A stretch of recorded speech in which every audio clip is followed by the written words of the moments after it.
परवा दिनांक 15 जानेवारी रोजी रात्री 11:30च्या दरम्यान भाविकांचा क्रुझरने जात होते. त्यांचा शेजारील शिल्लेगाव पोलीस स्टेशनच्या हद्दीत ट्रॅक्टरला धडकून अपघात झाला होता.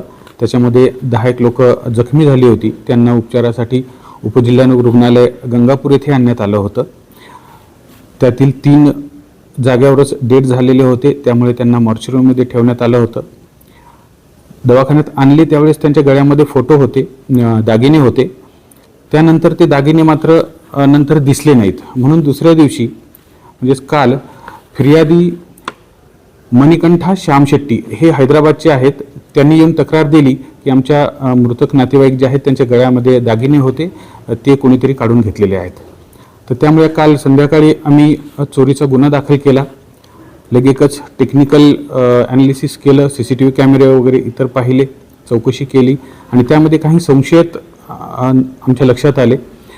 त्या संशयितांना लगेचच आम्ही तपासासाठी बोलून घेतलं.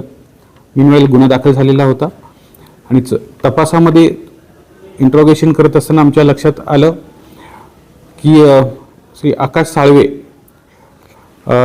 हा गंगापूरचा राहणारा होता.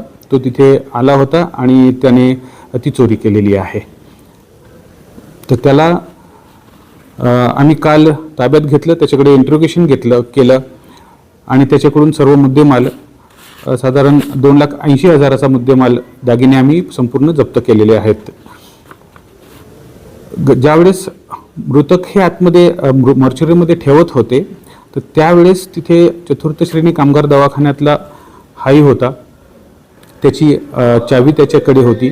परंतु हा आकाश साळवे आरोपी जो आहे हा गंगापूर चौकातून मदतीसाठी तिथे आला होता. तो अगोदर ॲम्ब्युलन्सवर काम करत होता 2-3 वर्षापूर्वी किंवा 5-7 वर्षापूर्वी.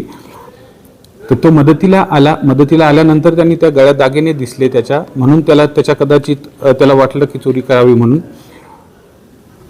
तो बाहेर आला, मॉर्चरीमधून बाहेर आला. बाहेर आल्यानंतर त्याने पुन्हा त्या कर्मचाऱ्याला सांगितलं की माझा मोबाईल आतमध्ये राहिला, म्हणून तो परत आतमध्ये गेला आणि त्यावेळेस त्याने मृतकाच्या अंगावरील दागिने चोरून घेऊन गेला. ठळक घडामोडींसाठी देशोन्नती न्यूज चॅनलला सबस्क्राईब करा आणि बेल आयकॉन प्रेस करा. मुंबई, पुणे, नागपूर, मराठवाडा असो का विदर्भ, राजकीय, सामाजिक, शैक्षणिक क्षेत्र असो का क्रीडा, सर्वच घडामोडीचे विश्लेषण पाहायला विसरू नका. फक्त देशोन्नती न्यूजवर.